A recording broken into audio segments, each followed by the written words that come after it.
Hello and welcome to the Yale program on financial stability new budget project webinar. We don't do these webinars a lot, but we have some fun and exciting things to announce today. And so we're going to do that. This webinar is being recorded, and about half of our time here today will be a Q&A session. So we'll be doing that after the presentation. But please post your questions anytime. You should see the familiar by now Q&A button at the bottom of your screen. My name is Andrew Metrick, and I am the director of the Yale program on financial stability. And I'm joined today on screen, actually shown on screen by my colleague, Christian McNamara, who is the director of the New Budget Project. All told, we have about 20 people who work at the Yale program on financial stability, and then another 20 or 25 or so who have cycled through in the last few years. So all the work that I'm going to talk about today is really an effort of a very large team. The agenda for today's webinar is, first, I'll tell you a little bit about the Yale program on financial stability, and then announce and thank our new funders that are going to enable us to do the next phase of our project. I'll then talk a bit about this project, what is our flagship work, which is the New Budget Project, and talk about how we've just completed phase one, which enables us to really open it up and take on a much more collaborative role with the rest of the policy community. Then my colleague Christian McNamara will demonstrate the online platform that is free to use for everybody, and you can access right after this webinar is over.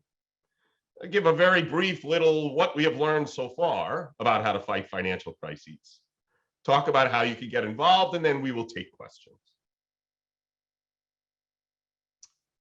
So we have three main initiatives at the Yale program on financial stability. The first is the one that I'm going to talk about at length today, which is the New Budget Project, an online, expert-curated platform of case studies covering the full range of policy interventions in past financial crises to improve knowledge of successful and unsuccessful interventions. Really motivated here by the fact that going into the global financial crisis, people really didn't think financial crises were things that happened in wealthy countries anymore. And indeed, as the head of our advisory board, Tim Geithner, says, early on when he would assemble meetings at the New York Fed to get advice and to try to figure out what they could do and ask questions, all right, what are our options? What should we do? People would say things like, we should do what Sweden did in the 1990s. And Tim would say, great, that sounds great. What exactly did Sweden do? And don't tell me they just, took over their banks. I need to know exactly what assets they took, which ones they didn't take, what did they pay for them, how did they set up the group that would manage it, what were all the rules? And nobody knew that. That kind of information wasn't available. It wasn't at anyone's fingertips.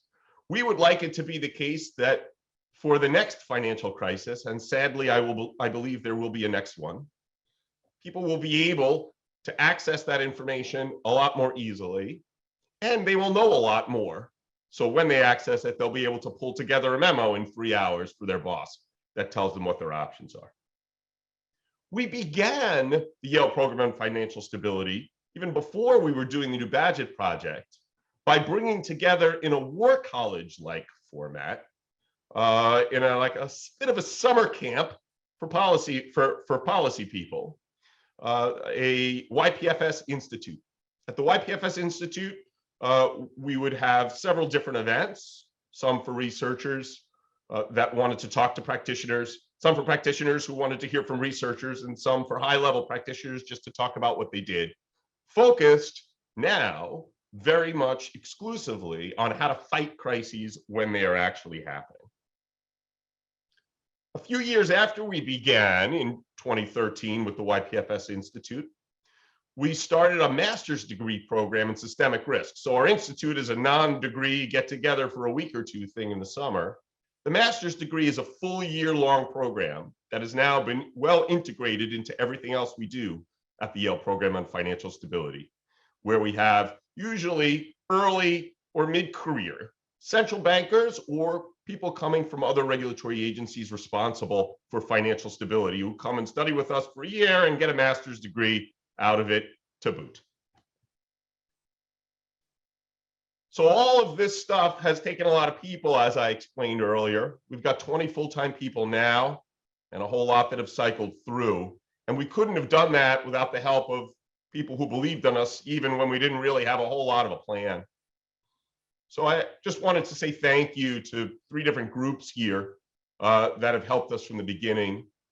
The Alfred P. Sloan Foundation funded us, gave us money in 2013 when I barely had a plan for what we were going to do with our summer institute. And they were tremendously, tremendously forgiving of the fact that we had a vision, but no real plan on how to execute it. We began the new Bagehot project in 2017 with $10 million coming from 5 different donors. And several of these donors re-upped to help us beginning 2022, which we're announcing today, for funding that should last us for the next 5 years. And that is Bloomberg Philanthropies, Dalio Philanthropies, Gates Ventures, Cheryl and Chip K, and 1 anonymous donor. These donors are going to enable us to go to the next phase of the new Bagehot project.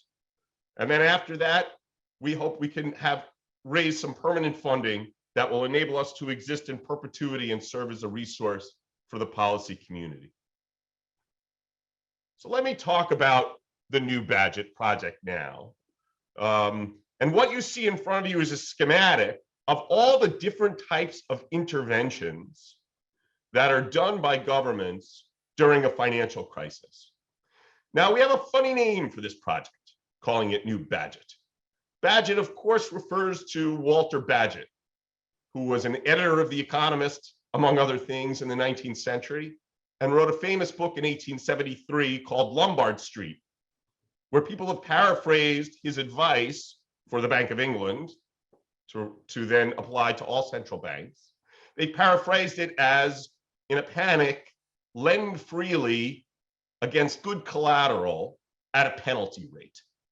And that advice, which is for central banks in a panic, is really the only thing that if you ask people who fight crises to say, you know, well, what's the dictum? What's an apple a day keeps the doctor away? They will say that. Lend freely at a penalty rate. Lend freely against good collateral at a penalty rate. But lending is just one part of what we do in fighting a modern financial crisis. We don't really have any good dicta for the other things. What you see in front of you now on the screen is, on the left part of the screen, taking up most of the screen, a standard T diagram for a balance sheet with assets on the left and equity and liabilities on the right, and 5 categories that sit within that balance sheet that refer to the different types of interventions done by governments in crises. Lending, which is on the top middle right, is just one of those categories. If you think about the part of the balance sheet that lending represents, that's the top of the liability stack. And there we see different types of programs, and we call them ad hoc liquidity assistance, broad-based liquidity assistance, market liquidity assistance as categories. Down below, you can see, sitting below the liability stack, is the equity stack. And here we see capital injections, different types of capital injection programs that are done to shore up balance sheets during a crisis. All the way over on the left, we see asset management.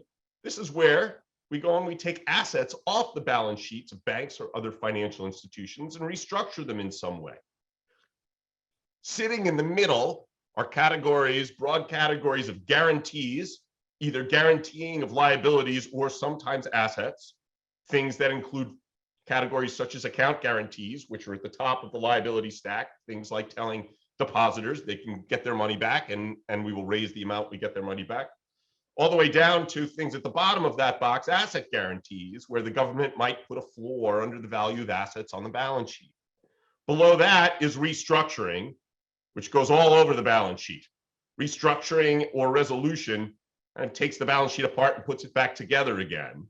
And on the right side of there, you see stakeholder bail-in, That's a category that has become much more important, particularly in Europe, since the global financial crisis.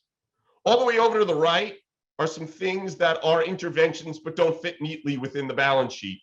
They still talk about balance sheet issues, but they're not just in one piece of the balance sheet. These are a lot of categories. And we think that actually taking a whole balance sheet perspective on fighting financial crises is extremely important. And it's something that perhaps while we've been doing all of these individual categories, we haven't been thinking about it as one big thing. Panics happen when depositors and other short-term creditors of financial institutions fear for the solvency of the system. And rather than do some detailed analysis, which is basically impossible, they run. Running is a rational response to uncertainty about the solvency of the financial system. Thus, if you are fighting a run, you have to take that whole picture into account. The run itself is a symptom of what's going on the whole balance sheet. So in the new Bagehot project, what we do is take each of these categories, find groups of examples of what governments have done in history, and study them in detail to figure out specifically what types of designs worked and didn't work. What are things that we would want to highlight as interesting, that if you had 3 hours to put a memo together, you would want to highlight for your boss, and things that are cautionary, that were tried and didn't seem to work, that you might want to say we should perhaps avoid this. And we do that for each of these categories. So we have individual case studies, and then we try to build that up to have surveys of each of these categories. A schematic of that knowledge base looks like this. You see here 4 layers of the new Bagehot project. At the bottom, which we call level 1, are interviews with people who have participated in designing or implementing, or sometimes were affected by, coming from the private sector, specific types of interventions. And down there, we are getting a subjective view of how to do things. And we have completed 53 of those, you can see in the green over on the left. At the next level is where most of the time of those 20 people that I talked about earlier is spent. And that is writing case studies about specific interventions. Think about anything that a government has done in any particular crisis that they announce and say, here's our program. We will write a case study on it. We have written 213 of these now. We have also put together a database that goes back to the 13th century that has 2,000 interventions identified in it. We hope over the next phase of the project, which you can see in yellow on the right, to write about another 500 of these. We won't write about all 2,000. They're not all super interesting, but about another 500 are. The hard interpretive work, beyond the very important detailed objective and subjective reporting out at the bottom 2 layers, the detailed interpretive work comes in level 3, or surveys, where we take usually between 25 and 35 case studies and lessons learned, supported by lessons learned in a specific area, like broad-based lending or account guarantees, for example. And we try to distill some lessons along a whole set of key design decisions that you would need to make when implementing programs of that type. And you can see we publish this information in 2 different ways. The first way is very standard. So down below, you'll see a link to the Journal of Financial Crises. And that's very easy to find.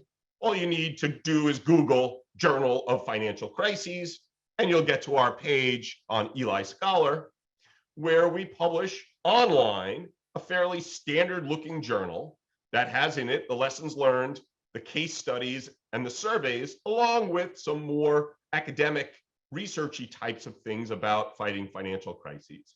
And we publish that quarterly. and you can read it like any other journal. The most recent issue of it, the issue that we have been fighting hard to get out in preparation for today, has almost 2,000 pages. So I don't think people are going to read it from cover to cover, but that's a place where you can go and dip in. And that's a place where we would expect, at least in part, some of the peacetime, quiet time training that would be necessary as one way that people can engage with the new Bagehot project. So we see this outputs of the project as being engaged with in two ways. The first is peacetime, quiet time, when you're preparing and learning and getting ready, where you will both read some of these papers and also interact with the platform that Christian McNamara is about to show you.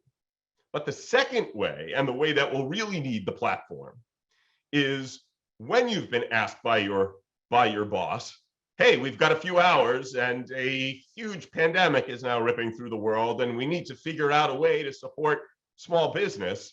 I need some options and I need them fast. The platform will help you to do that. So we are trying, and we hope we have designed something that in real time, for people who already know something, not for somebody who's coming to it for the first time, it will be very good decision support. We approach our project as sort of thinking about the same way you would expect doctors in an emergency room to be supported. You hope that during quiet times, they've studied a lot and they know a lot about disease and the human body and injury. But you also hope that when a patient comes in with something weird, they have at their fingertips decision support tools that help them to quickly diagnose and figure out how to treat the problem. Okay, so I do have this highest level of doctrinal documents, and I'm going to talk about that after you see a little bit more about the platform. For now, I'm going to turn over to Christian so he can tell you just what we have done. And I encourage people again, please, if you have any questions, post them in the Q&A. We'll be moving over to questions probably in about 10 minutes or so. Christian, take it away. Great, thank you, Andrew. I'm going to go ahead and share my screen.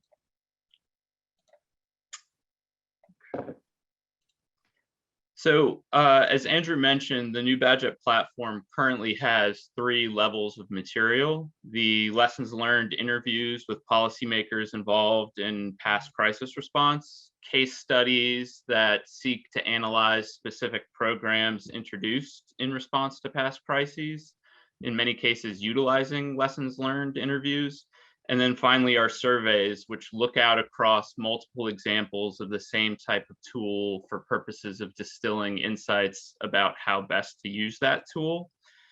And we really think it's at the survey level where many of our users will have their initial point of engagement with our platform. So if we imagine Andrew's use case of a policymaker who ideally has spent some time in peacetime getting familiar with our platform, all of a sudden they find themselves in the position of needing to develop an account guarantee program on a very short time frame.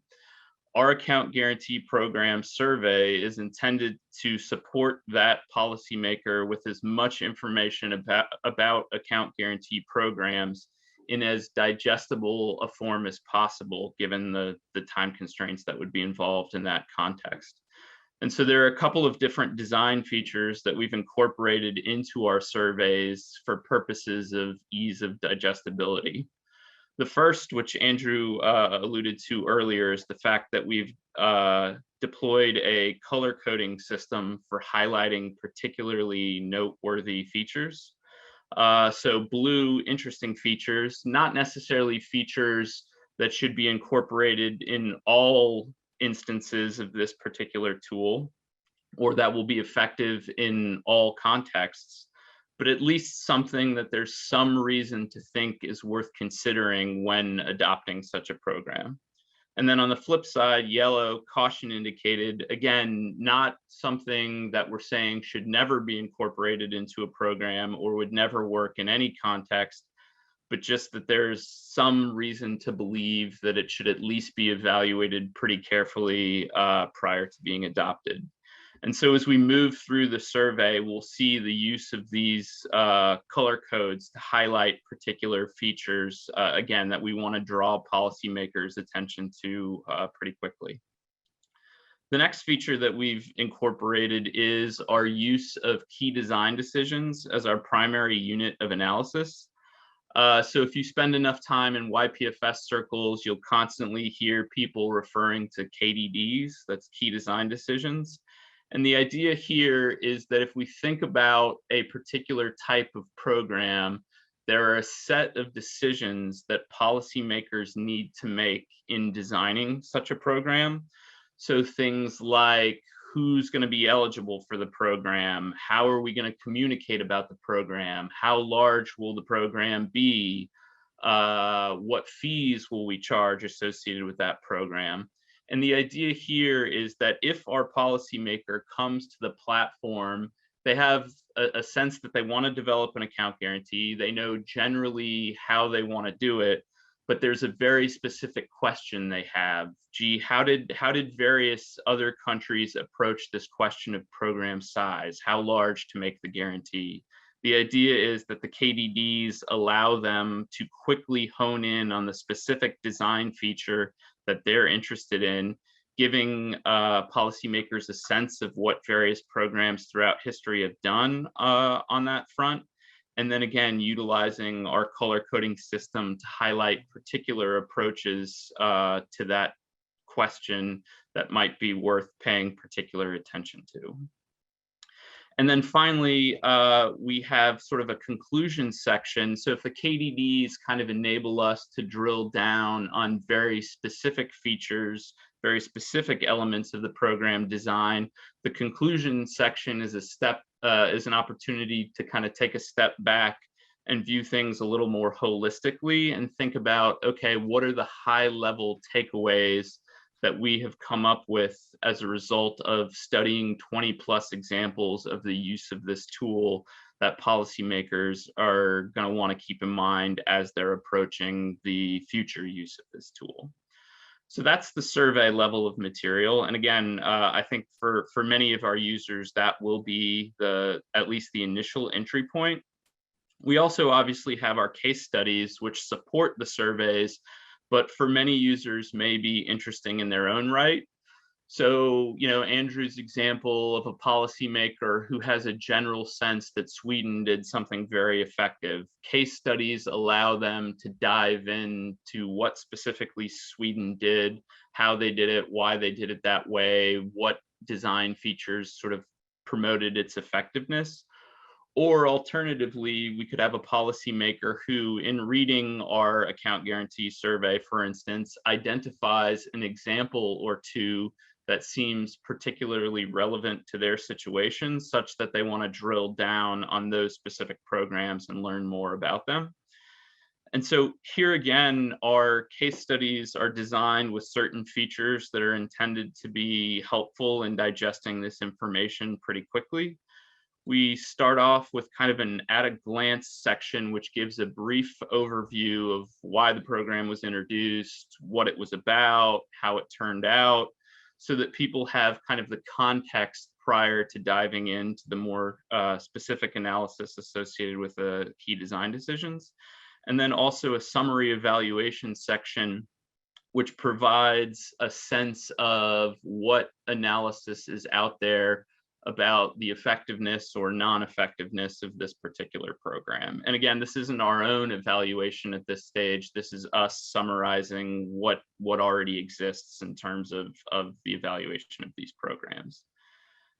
Then once again, we have our key design decisions, and the key design decisions are the same key design decisions, obviously, that ultimately map to the survey and that allow us to build up to that survey level of analysis.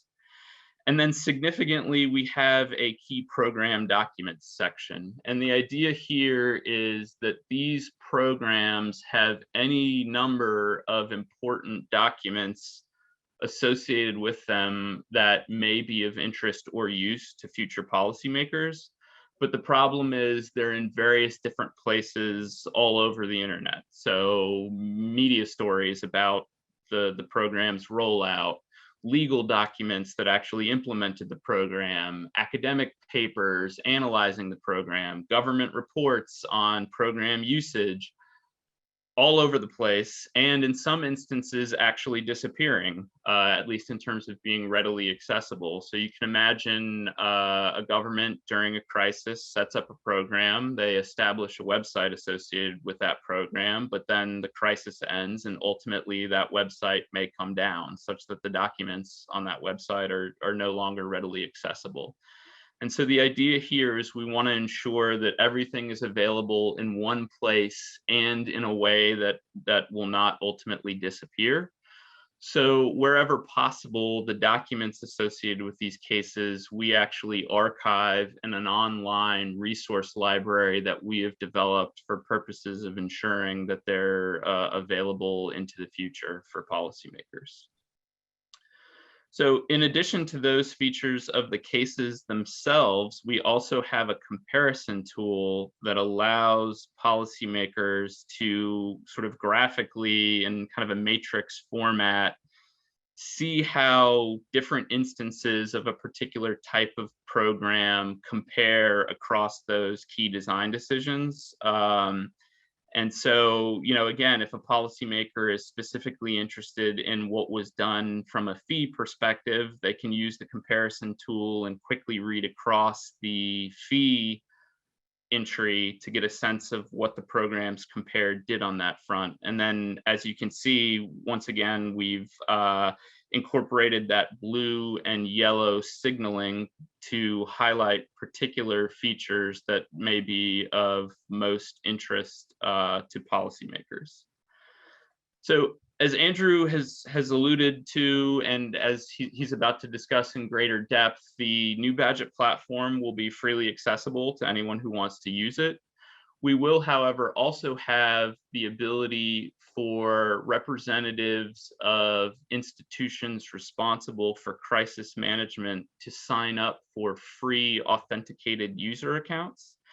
And the idea here is those authenticated user accounts give policymakers the ability to comment and annotate our materials. So, perhaps in reading a case, they find out about the way a particular problem was approached in one country and they decided to do it differently in their country.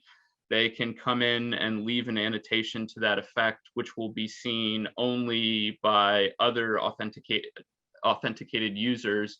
And again, the idea here is to kind of foster ongoing participation and discussion around crisis fighting to sort of further engage the policymaking community in the work that we're doing here at New Bagehot.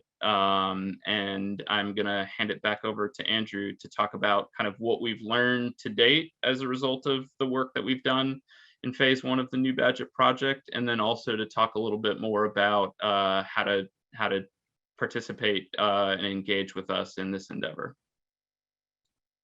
Thank you, Christian. Let me see. Go back to sharing here. The database of documents that go with crisis fighting programs in the past actually is really valuable. That's just it's a cataloging and a archiving, but it's really quite valuable.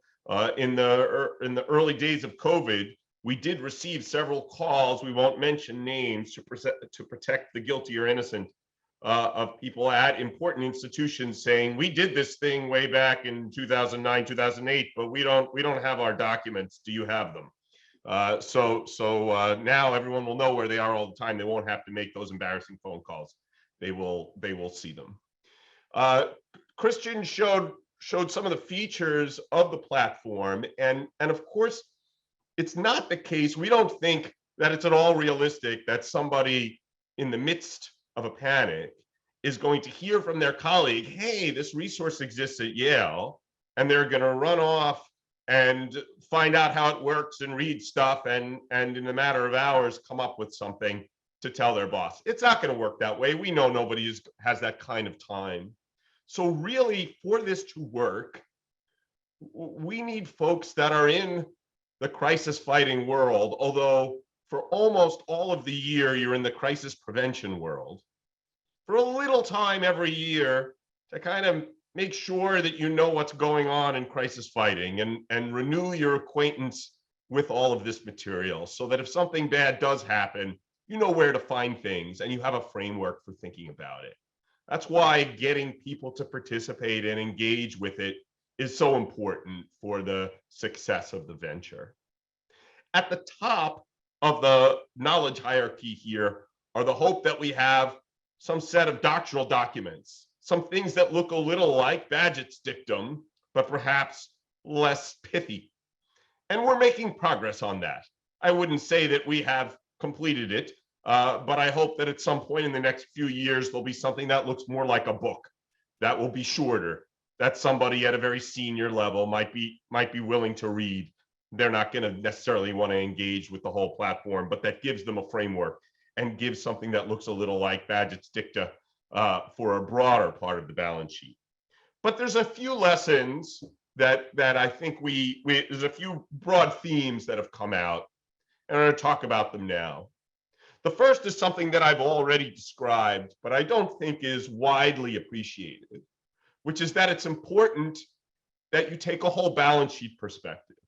That is tricky because most of the institutions that do crisis fighting only have responsibility for a slice of the balance sheet.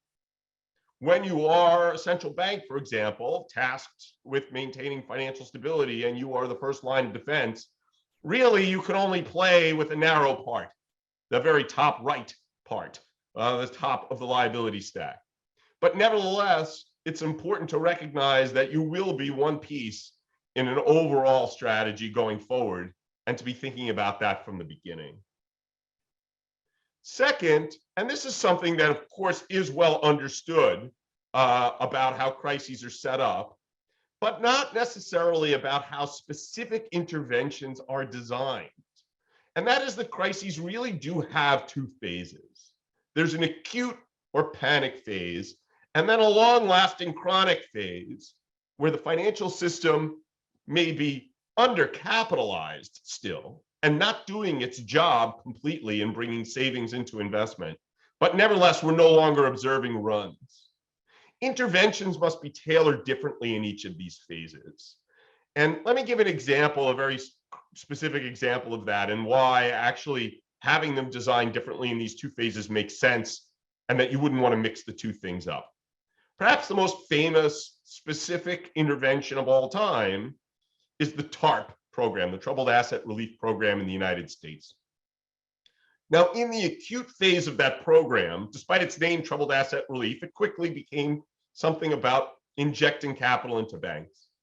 And if people recall, there was a famous meeting in October of 2008 in the Treasury building where Secretary Paulson told the CEOs of the largest banks that they would be accepting in total $125 billion of capital. And there was pretty much a no questions asked policy. We didn't really know. We collectively didn't know which banks needed the money completely. We had some basic idea, but there were no strings attached. They just took the money, or quite limited strings attached. That was during an acute phase when we were speaking to the counterparties of these banks and really hoping they wouldn't run.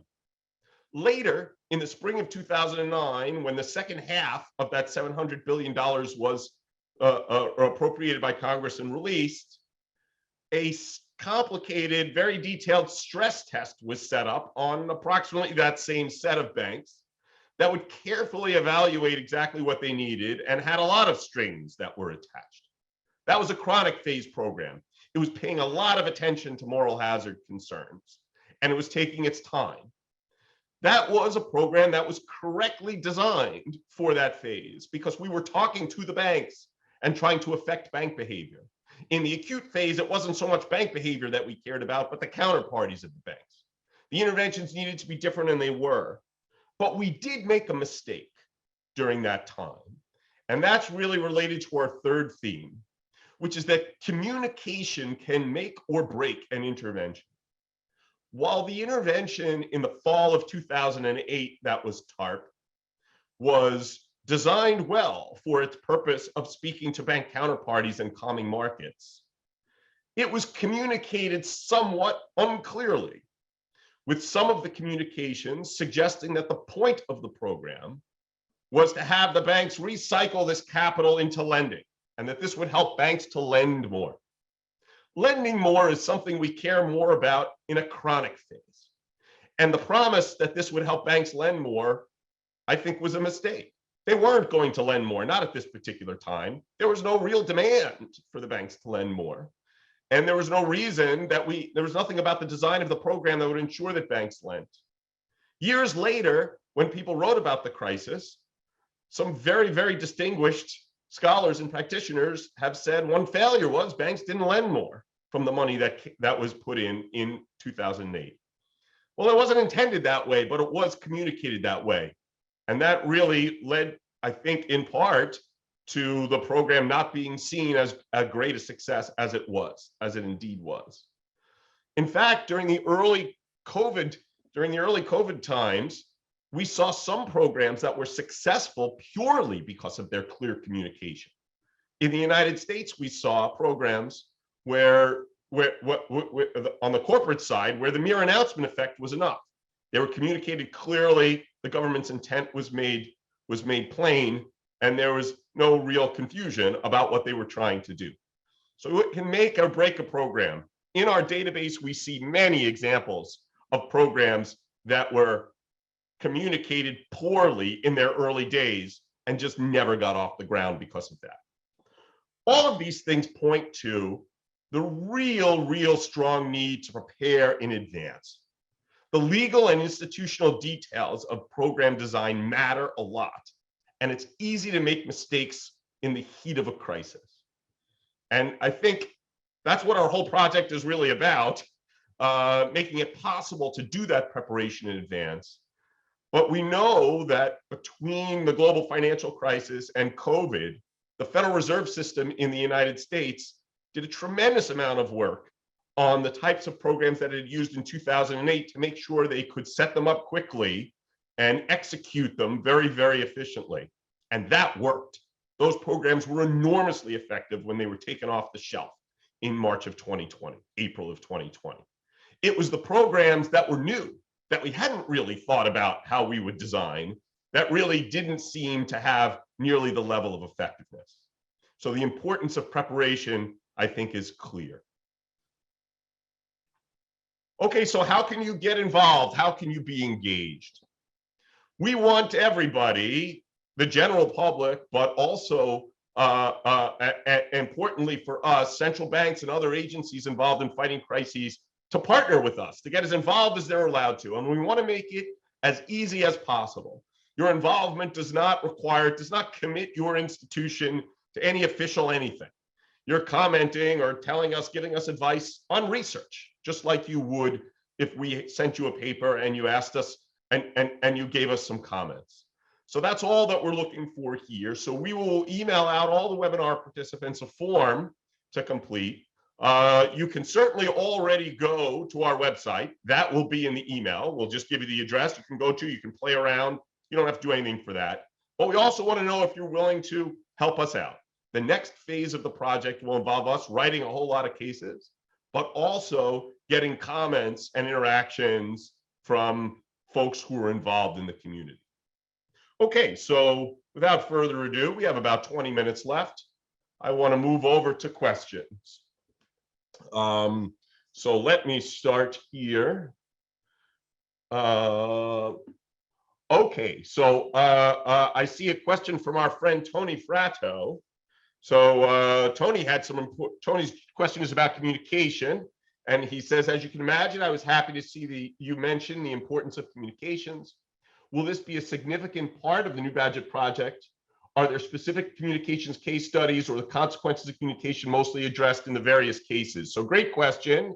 For people who don't know Tony, he had some pretty important work to do in the global financial crisis, communicating for Hank Paulson what was going on, and has helped us over the years as we've been preparing that.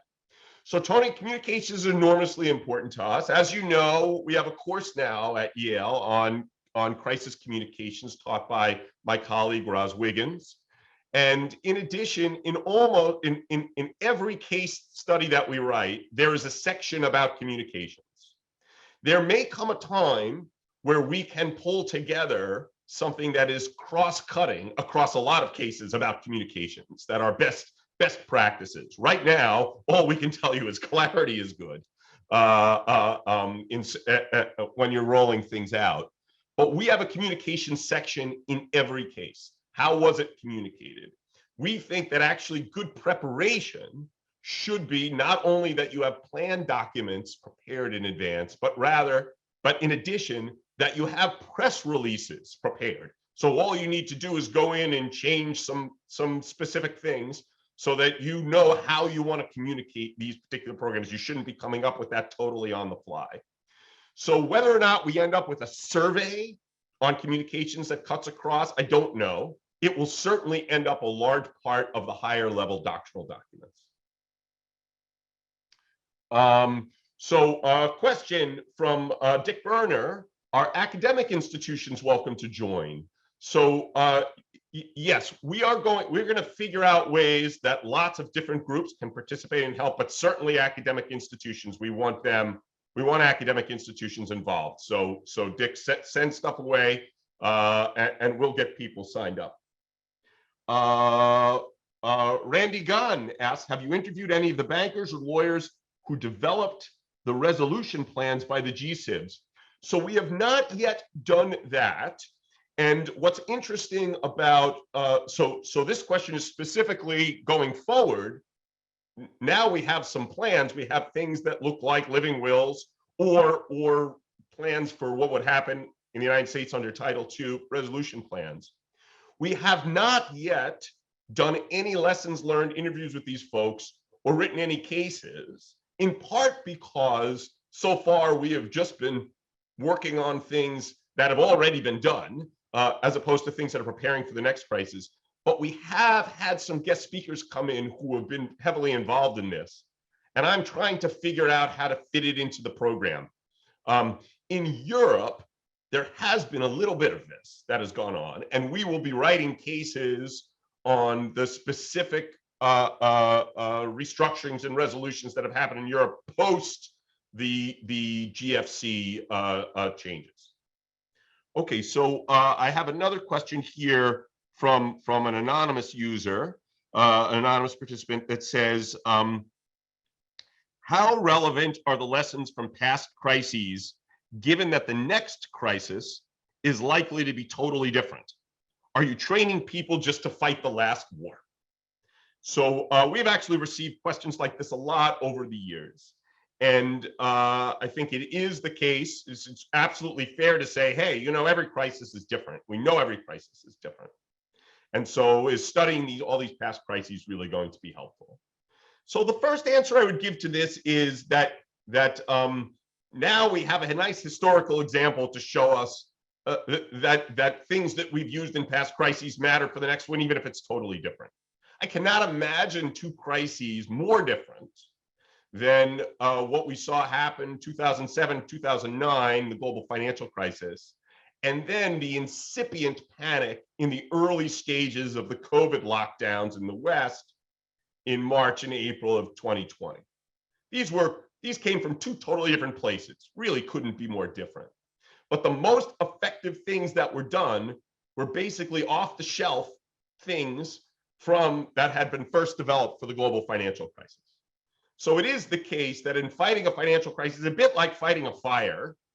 So there's a lot of different reasons fires start. There's a lot of different architectures of buildings, structures, and forests where fires happen. Most of the time, maybe not in all fires, but almost all fires, you're bringing water to the fire to put it out.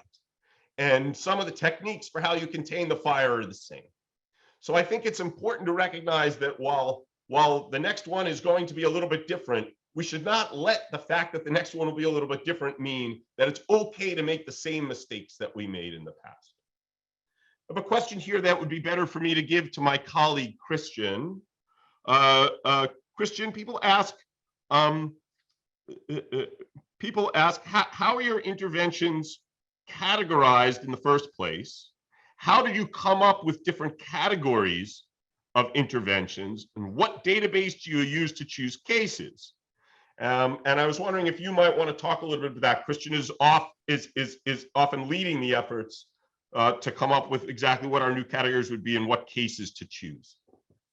Yeah, absolutely. So, I mean, I think it really does start with that balance sheet perspective that Andrew mentioned earlier, sort of taking that balance sheet perspective and thinking about all of the different ways that programs can interact with the balance sheet during a crisis, and using that thought process to identify the various series that we want to tackle. So, which specific tools do we want to set about studying? I'd say, in terms of the order that we've approached the tools, I think initially we had a bias towards tools that were heavily utilized during the global financial crisis, with the idea that there was a window of opportunity during which we still had, pretty good access to the architects of those programs. And so, in terms of gathering lessons learned, interviews, comments on drafts, things of that nature, it sort of made sense to focus on types of tools that were heavily utilized during the GFC. Once we've decided on a series, fleshing out the specific cases that we'll do underneath that series is, as Andrew alluded to earlier, we have this incredible database that was produced in partnership with a researcher, Paul Schmelzing, who specializes in historical crises and, has identified 2,000 interventions dating back to the 13th century. And so really our work begins with getting our arms around the universe of examples of a particular type of intervention, and then vetting them to determine whether there's a there. In other words, do we have sufficient access to information from the 13th century to do a case about an intervention from that time period?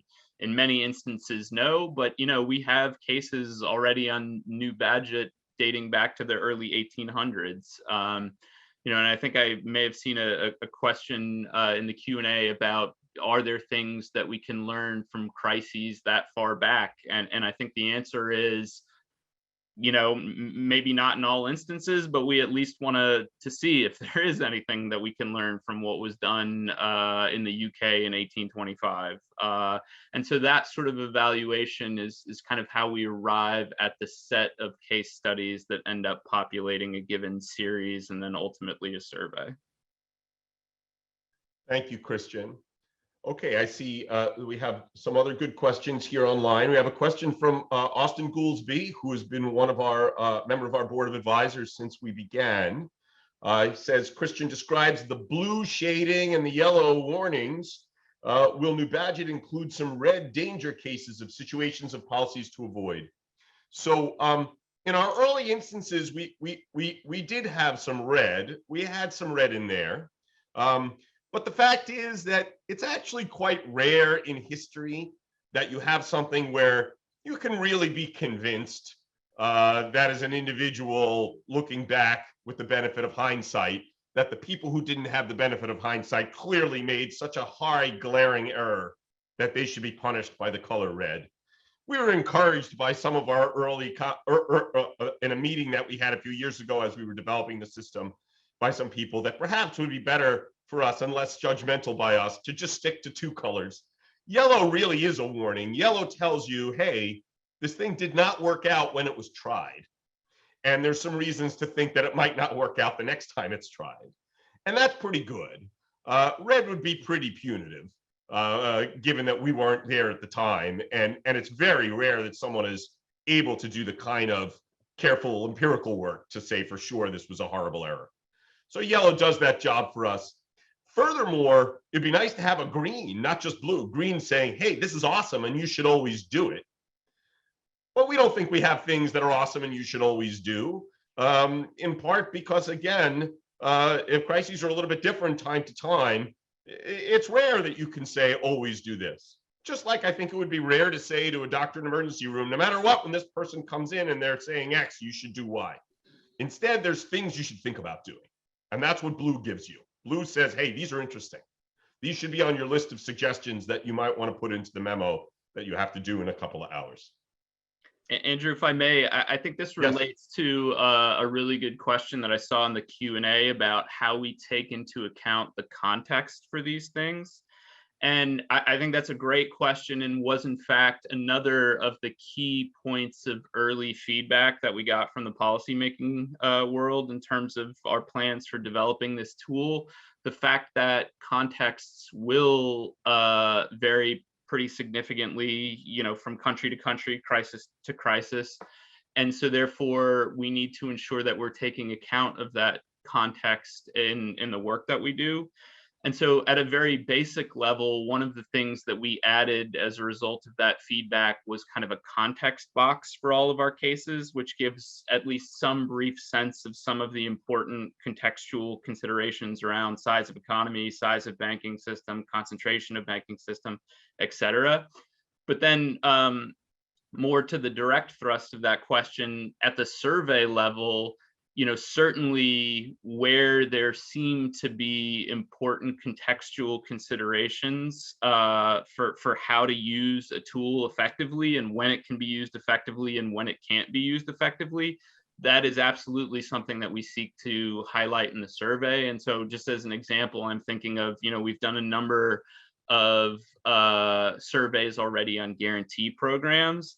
And obviously the creditworthiness of the purported guarantor ends up being sort of a crucial piece of context for thinking about how to design such programs and whether they can be effective. So the answer is absolutely, context is something that we strive to take account of.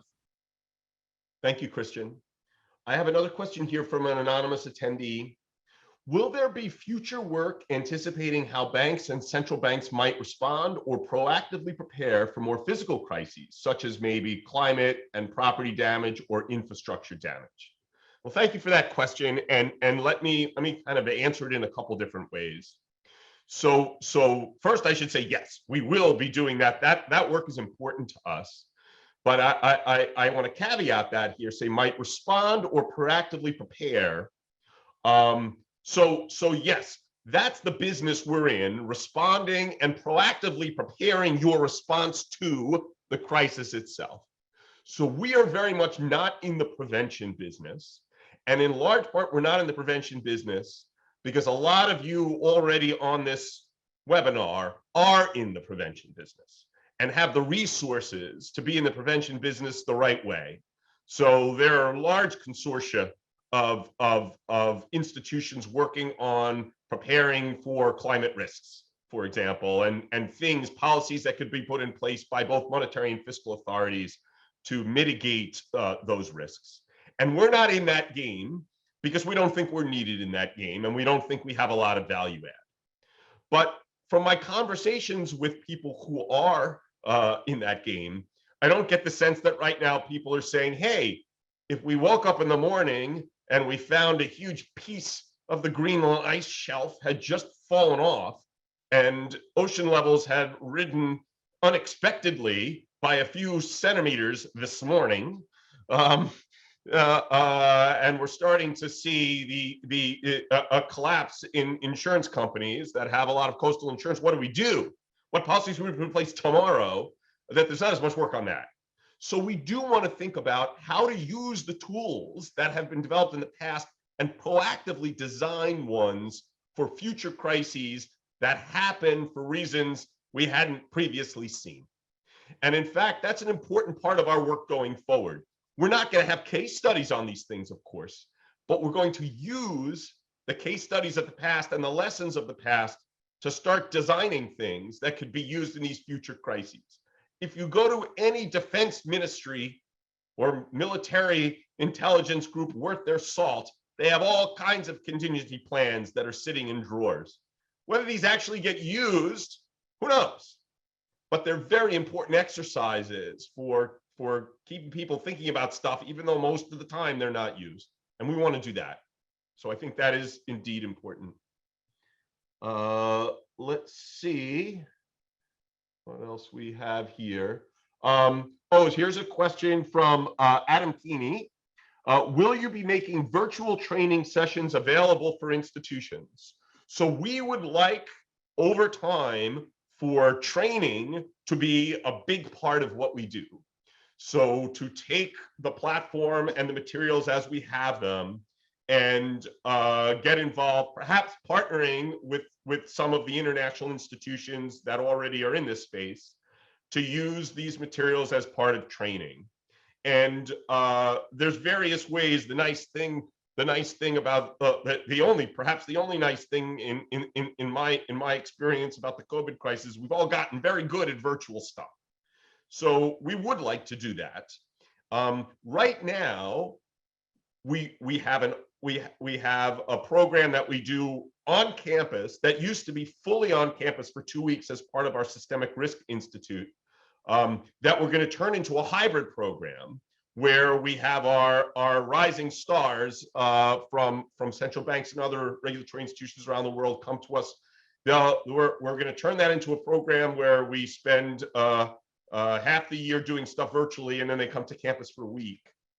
And our hope is that that is the tip of the spear that can help us to then train people at central banks around the world.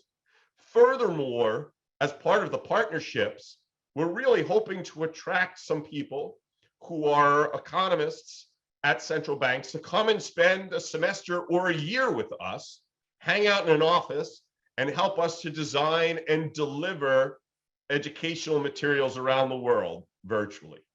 So that's part of our mission going forward. And I hope some of you on this line will help us. Okay, I think I probably have time for one more question. So here's a question from Chris Anstey. What color is the Fed's 2020 Main Street lending program? And is it worth looking at again? So that's a great question. So the first thing I should say, because maybe it wasn't clear from our presentation, is we don't color entire programs. So programs, we don't put a color on them and say, warning, don't do this. We color specific design decisions. So in a typical program like 2020 Main Street, you would have to make 20 choices. Which loans are we going to take in? At what rate will we charge? What will be the haircut? Who is eligible to participate in the program? Those are specific design decisions. It's typically a specific design mistake somewhere on that list that causes a program to not get off the ground. How do we know, by the way, given that most of these haven't been studied, how do we know to color something yellow that we think was the reason? Because we observe that the people who designed the program changed it. Most of the time, they observe they do something, it doesn't work, and then they say, we've changed this, and there's some record that says they've changed it because they thought it was going to work, it didn't work, not because the world changed, but because they didn't pay enough attention to market participants, for example. Those are the things that tend to get color-coded. So there are going to be a lot of lessons from 2020 Main Street. We have not yet done a whole set of COVID cases. That is coming. We, of course, have done a lot of short work on COVID. We did that in real time. But the longer COVID cases, the only area we have covered a lot is the market liquidity, market support area, where we have done a bunch of things. That's particularly where markets broke down. Main Street Lending Facility was much more about banks and individual loans. We have not done that category yet. But I think that's a very important area going forward, because what we did observe in COVID was the great expansion of the type of crisis support that we would see, such that a lot of times central banks that had previously only been in the liquidity business were now much more in the market support and loan support business in the midst of a crisis. Okay, it is 10 o'clock, so we have kept you for the hour that we threatened we would keep you for. I'm sorry that I did not get to all of the questions, but please, when we send out the form and ask if you want to participate with us, if you're at all interested, please sign up. Thank you very much for joining us, and I look forward to working with you in the future. Bye-bye.